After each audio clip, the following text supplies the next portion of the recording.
को आगे बढ़ाया। वक्त भी क्या चीज होती है कि जिनको हमने सियासत में आगे बढ़ाया वो आज भाग गए हैं। मगर मुझे अल्लाह के बारगाह में शुक्र अदा करना है कि आज मुझे राजा खान जैसा साथी, मूसा खान जैसा भाई, सारंग चाउस जैसा दोस्त, मकबूल भाई जैसा नौजवान, मेराज भाई जैसा साथी, फराज जैसा मेरा भाई, हमारे अयूब भाई, फिरोज मूसा खान साहब, जावेद भाई, ताबिश भाई, तहरान भाई, हमारे फिरदौस भाई, सामने बैठे हुए कुछ लोग,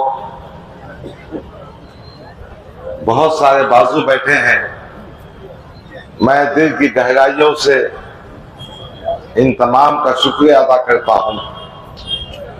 शुक्रिया इसलिए अदा करता हूं कि आज शहर का जो माहौल बनाया जा रहा है, माहौल इस किस्म का बनाया जा रहा है कि किसी ना किसी तरह से नौजवानों को अपनी जानिब खींचा जाए, किसी ना किसी तरह से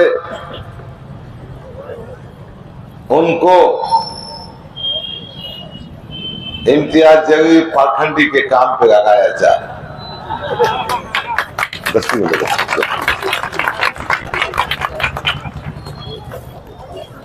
10 साल मजलिस में था, मजलिस की हिस्ट्री से वाकिफ हूं, किसके साथ क्या हुआ वो भी सुनाना चाहता हूं। 2014 में असेंबली के इंतखाबात हुए। उस वक्त अकबरुद्दीन अवैसी साहब आए थे। 2015 में इमीडिएट जनवरी फरवरी का महीना होगा, अकबरुद्दीन अवैसी साहब आए थे और उसके बाद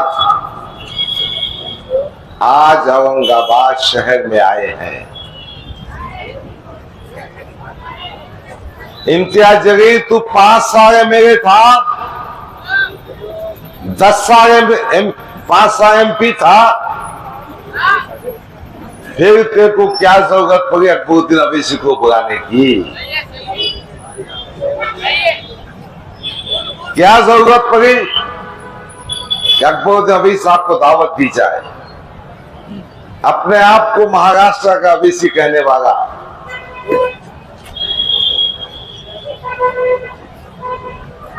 ये आपकी टीम है, ये स्टेज पे बैठे हुए मेरे साथी है जिन्होंने इम्तियाज जलील को बता दिया कि बेटे तेरे काम काज का रिकॉर्ड, तेरी बेईमानी का कार्ड जनता के सामने आ गया है। ना सिर्फ तो इलेक्शन हारने वाला है बल्कि तेरी डिपॉजिट भी जब्त होने वाली है।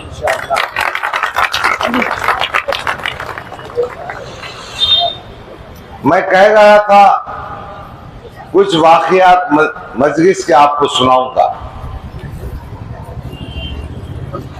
2019 में जब पार्लियामेंट के इंतखाबात आए थे, उस वक्त जावेद कुरैशी जो पार्टी का फाउंडर मेंबर था, जिसने मजलिस को यहां लाया था, वो पार्टी से निकाल दिया गया था। पार्लियामेंट के इंतखाबात आए, असदुद्दीन अवैसी साहब औरंगाबाद में आए। जुम्मा का दिन था, नमाज के बाद उन्होंने मुझसे कहा जावेद कुरैशी को हम पार्टी में लेंगे तो कैसा होगा? मैंने कहा ठीक बात है, कुछ वोट बढ़ जाएंगे, जीत में अपने को मदद होगी। तो मुझसे कहा क्या मेरे साथ आप जावेद कुरैशी के मकान आएंगे? मैंने कहा भाई मैं नहीं आ सकता। फिर मेरे जिम्मे प्रकाश अंबेडकर की जिम्मेदारी दी गई। मैं प्रकाश अंबेडकर के साथ जबिंदा गांव में पहुंचा। असदुद्दीन अवी साहब ने कहा, जावेद कुरैशी आ चुके हैं, आप इनसे गले मिल लीजिए। मैंने जावेद कुरैशी से गले मिला। मेरी अपनी भाषा में कहा, अरे आ गया क्या तू? वो जो एग्जैक्ट वर्ड्स मैं बोल नहीं सकता। थोड़ी देर के बाद मैंने देखा एक साहब ने उनको चप्पल लाकर दी।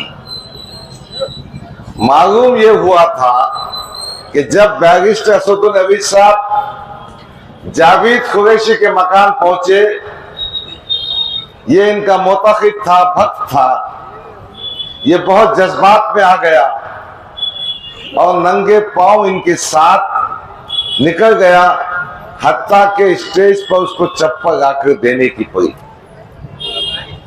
और उसी स्टेज से असदुद्दीन अवैसी ने कहा था कि मेरा भाई जावेद कुरैशी मेरे सीने से रख गया है, अब मौत ही हमको जुदा करेगी।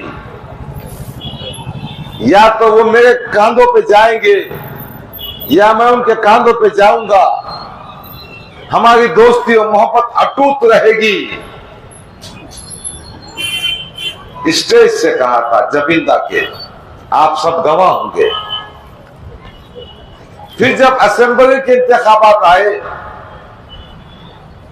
जावेद कुरैशी आम खास के मैदान पहुंचा तो असदुद्दीन अवैसी के सामने इम्तियाज जलील ने कहा जावेद कुरैशी को देखकर, 56 आएंगे 56 जाएंगे। मैं ये कहना चाहता हूं, जब जरूरत पड़ती है तो आप गले में हाथ डालते हैं, उसको पप्पी करते हैं, उससे मामला करते हैं और अपना काम निकालने के बाद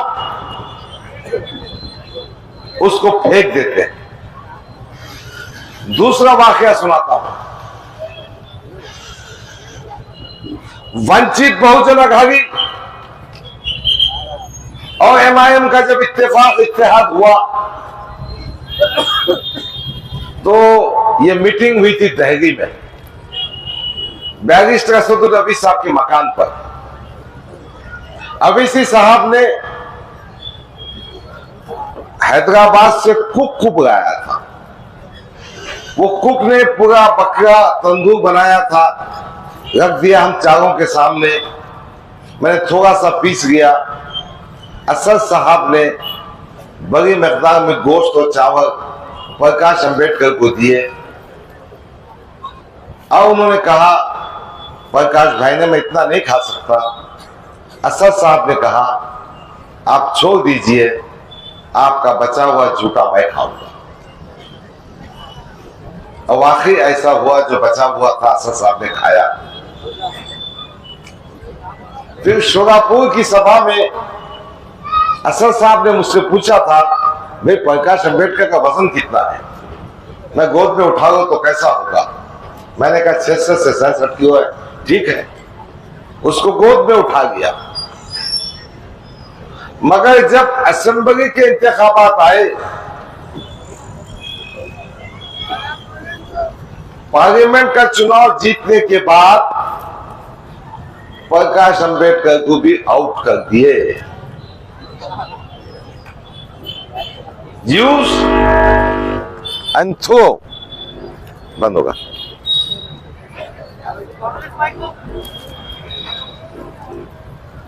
तो क्या हो गया जी, इसको इस्तेमाल कर देगा। तो मैं कह रहा था, प्रकाश अंबेडकर साहब का भी ये हाल कर दिया।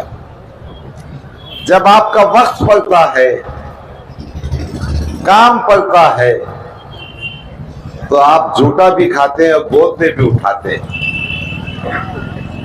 एक और वाकया सुनाता हूं। अज्जू पहलवान इस शहर में रहते हैं, आप वाकिफ हैं। ये नहीं काम करा, कहो ना इसको। अज्जू पहलवान इस शहर में रहते हैं। पार्लियामेंट की सीट निकालना बहुत जरूरी था। मेरे मकान पे शाम का खाना हुआ। असद साहब ने मुझसे कहा कि डॉक्टर साहब अज्जू पहलवान के पास जाएंगे। अज्जू पहलवान इसलिए नाराज था, उनके एक निस्बती भाई शेर खान, उसका मर्डर हुआ था और इम्तियाज जलील वो जो मर्डर करने वाली टीम थी उनका साथ दे रहा था। इसलिए अज्जू पहलवान की नाराजगी असदुद्दीन अवैसी साहब से थी। मैंने अज्जू पहलवान से बात की, उनको लेकर उनके मकान गया। अज्जू पहलवान ने बहुत सारी शिकायतें की और असद साहब ने कहा, इम्तियाज आपने गलत किया, मैं इम्तियाज की तरफ से माफी मांगता हूं, अल्लाह के वास्ते इम्तियाज को माफ कर दो। और अज्जू पहलवान जब कभी आप मुझे फोन करेंगे मेरा नंबर लीजिए, मैं आपसे बात करूंगा। अज्जू पहलवान ने फोन नंबर भी लिया, इम्तियाज की मदद भी की। इम्तियाज 4-5 हजार वोटों से चुनकर भी आ गया। अज्जू पहलवान 2019 से 2024 तो आज तक फोन करते रहे, असद साहब ने कभी फोन नहीं उठाया। कहने का मकसद ये है, कहने का मकसद ये है कि जरूरत पड़ने पर इस्तेमाल किया जाता है और जरूरत पड़ने पर उसको फेंक दिया जाता है। पार्लियामेंट के इंतखाबात का आखिरी दिन था। ताज विवांता होटल में मैं, इम्तियाज जलील और अपने इत्तेसाम साहब साबरी जो वंडर प्राइवेट के मालिक है वो बैठे थे। असद साहब ने मुझसे कहा कि डॉक्टर गफ्फार कादरी, चंद ही महीने पुरानी बात है, आपको औरंगाबाद मशरक़ी हल्के से इंतखाब करना है, हम आपको टिकट देने के अलावा इतनी कोशिश करेंगे, हम खर्चा बर्दाश्त करेंगे और ये सीट गिफ्ट में देंगे। ये भी वादा मुझसे किया गया। और आज मैं ये इसलिए सुना रहा हूं कि चंद नौजवानों को बुलाकर स्टेज पर यह कहा जाएगा, मैं अल्लाह के वास्ते, मैं रसूल नबी करीम सल्लल्लाहु अलैहि वसल्लम के वास्ते इम्तियाज जलील की गलतियों की माफी मांगता हूं। अकबर साहब और असद साहब ये कर सकते हैं। दूसरी बात, चंद साथियों को जो बेचारे जज्बाती होते हैं, यकीनी रखते हैं, उनको स्टेज पे बुलाकर हार और शार कर सकते हैं। आज ये सब नाटक इसलिए किए जा रहे हैं कि इम्तियाज जलील को मदद की जाए। इम्तियाज जलील मेरे हिसाब से मुस्लिम क़ियादत की वो नासूर है, वो कैंसर है, वो दलाल है जिसने कौम को बेचा है। सियासत में बेईमानी करना अपनी इंतहा को है। सियासत कौम की खिदमत के लिए होती है, सियासत खुद का घर भरने के लिए नहीं होती है। मैं पूरी जिम्मेदारी से कहना चाहता हूं, रिकॉर्ड कीजिए, मुझे बताइए एक शख्स इस पूरे शहर में जिसका फोन जरूरत पड़ने पर इम्तियाज जलील ने रिसीव किया हो। हाँ, आज की तारीख में खातू भाई को फोन, अखिल नवाब को फोन, जोएब कुरैशी को फोन, फराज भाई को फोन, इनको फोन, उनको फोन। उनका पोता भी बहुत काम पे लगा हुआ है और भाई भी काम पे लगा हुआ है। बाकी दिनों में ना पोता दिखता ना भाई दिखता। तो जो आदमी 5 साल एमएलए रहकर, 5 साल मेंबर ऑफ पार्लियामेंट रहकर आपका फोन नहीं उठा सकता तो आपके काम क्या कर सकता? मैं पूछना चाहता हूं कि हिंदुस्तान में, छोड़ दीजिए आप मेंबर ऑफ पार्लियामेंट थे, महाराष्ट्र में अकोला में फसाद हुआ। अकोला के मजलिस के साथियों ने इन्हें फोन किया, मोहसिन भाई है था हमारे कारपोरेटर बनाओ, मुस्तफा पहलवान है, तालीम का कोई इंतजाम मत मजलिस के, और उल्टा खुद अपने घर के बेटे को भेजो। देखिए, एक एमएलए, एक एमपी कम से कम अपने इलाके के अस्पताल में सहूलतें पैदा कर सकता है। घाटी की हालत क्या है, मिनी घाटी की हालत क्या है, कारपोरेशन के अस्पतालों की हालत क्या?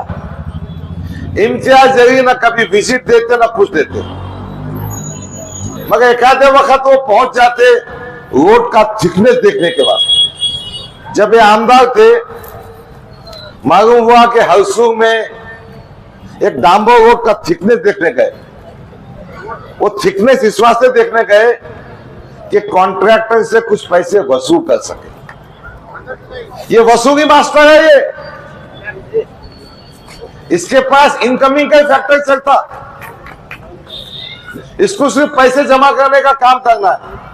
और फिर हमारे बड़े कायदीन आएंगे, खुदा के लिए, अल्लाह का वास्ता, रसूल करीम सल्लल्लाहु अलैहि वसल्लम का वास्ता, सहाबा का वास्ता, शोहदाए किराम का वास्ता, शोहदाए करबला का वास्ता, इम्तियाज जलील को एक बार जिता दो। मैं आपसे हाथ जोड़कर बड़ी नम्रता से कहता हूं कि जिसको तुमने 2 वक्त मौका दे दिया, फिर उसके लिए आप बड़ा मेहरबानी मत बात कीजिए। मैं आपके सामने कहने आया हूं कि आज प्रोफेसर सोहेल जलील ने जो बात कही है, हमारी कौम में, हमारे नौजवानों में, हमारी माओ बहनों में, हमारे बुजुर्गों में इस बात की बड़ी नाराजगी है कि डॉक्टर गफ्फार कादरी के 10 साल के खिदमात को, कुर्बानियों को, मेहनतों को, काविशों को नजरअंदाज किया गया, नाइंसाफी की गई। इस बात की नाराजगी है जिस गफ्फार कादरी ने 10 साल पार्टी को दिए, उस पार्टी के कायद ने गफ्फार कादरी को 3 मिनट का वक्त नहीं दिया। इस बात की नाराजगी है कि इन्होंने हमारा जब जीतने का वक्त आया तो हमारे रास्ते में कांटे खड़े कर दिए। 2014 में मुस्लिम वोटिंग का परसेंटेज बहुत कम था, 2019 में थोड़ा इजाफा हुआ, और आज हमारी टीम की काविशों से प्रोफेसर सोहेल जलील सफ़े अव्वल के मेरे साथी हैं, उनकी कोशिशों से हमने 200 कैंप मुनाकिद किए, और आज मैं फख्र से कह सकता हूं कि इस मशरक़ी हल्के में मुस्लिम वोटर की संख्या 1,45,000 है। अगर एमआईएम टिकट देती तो जीतना बहुत आसान था,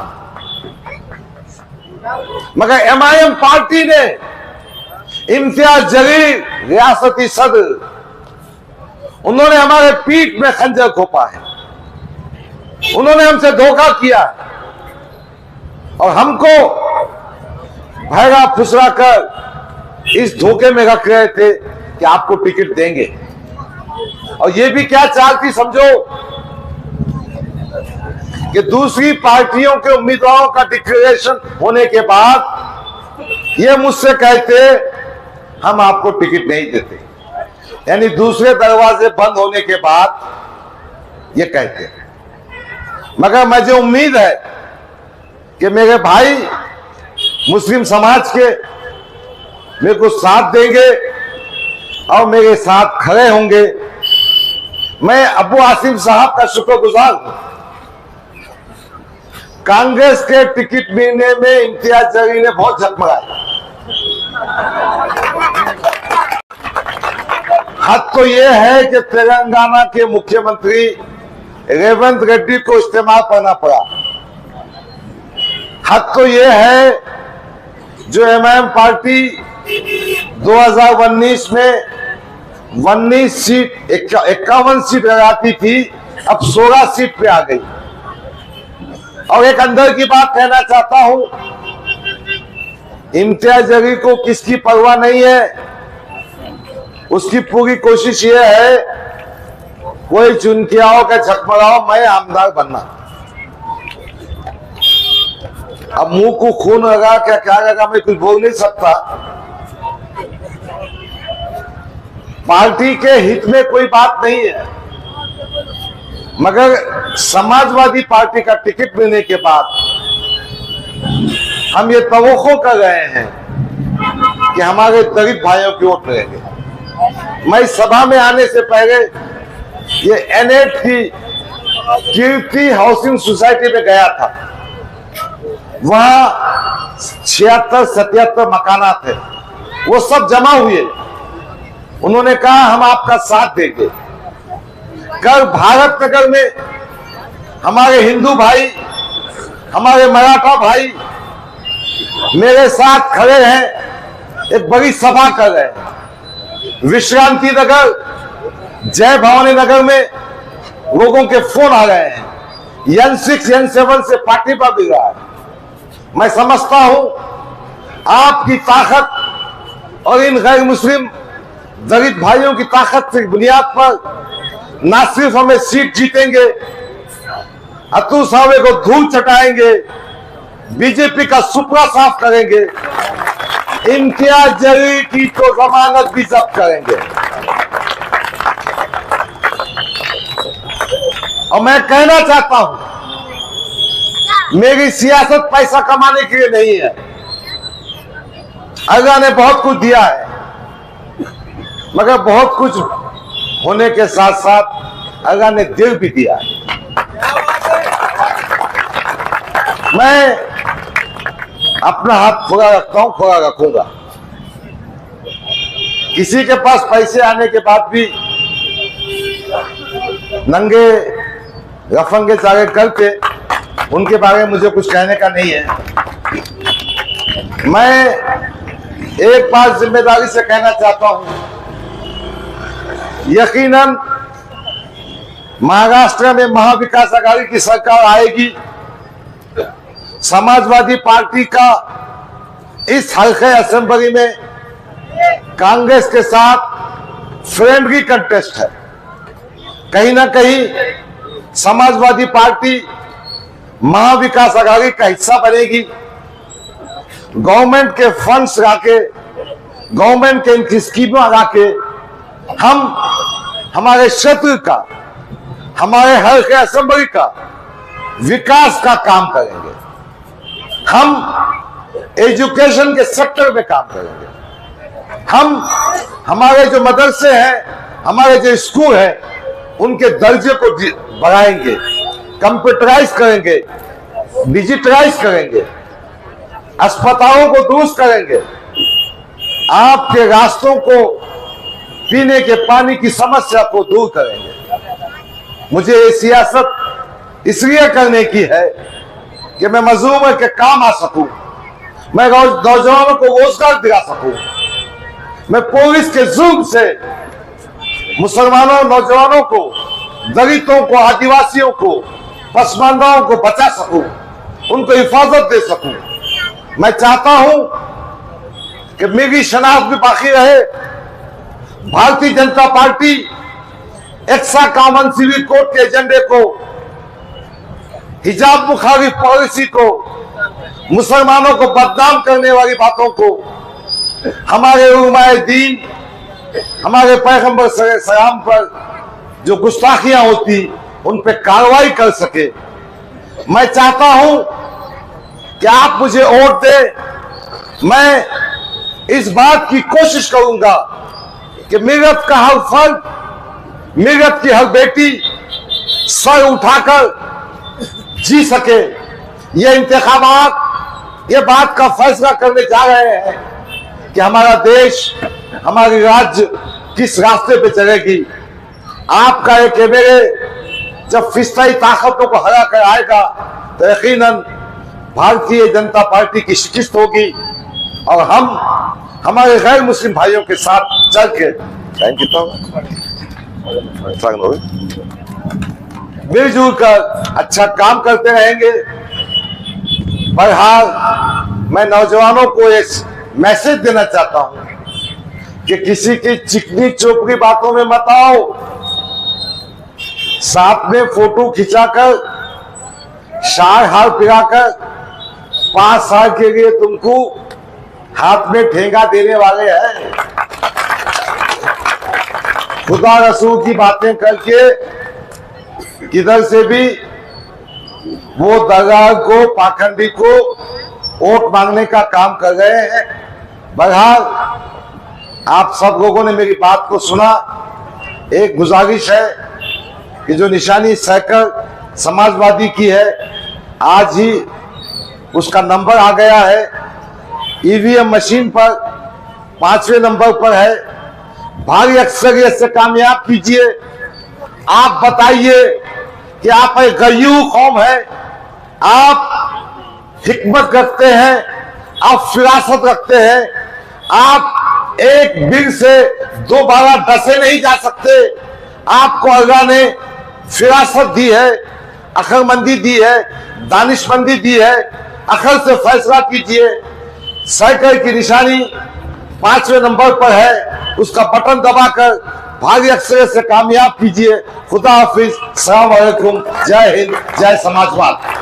अब मैं बिला ताखीर हमारे बड़े भाई जो उम्र में छोटे हैं मगर बातचीत में बड़े पटाखा है, नसीम साहब को दावत देता हूं जो दिल्ली से आए हैं। डायरेक्ट माइक संभालें, वक्त बहुत कम है।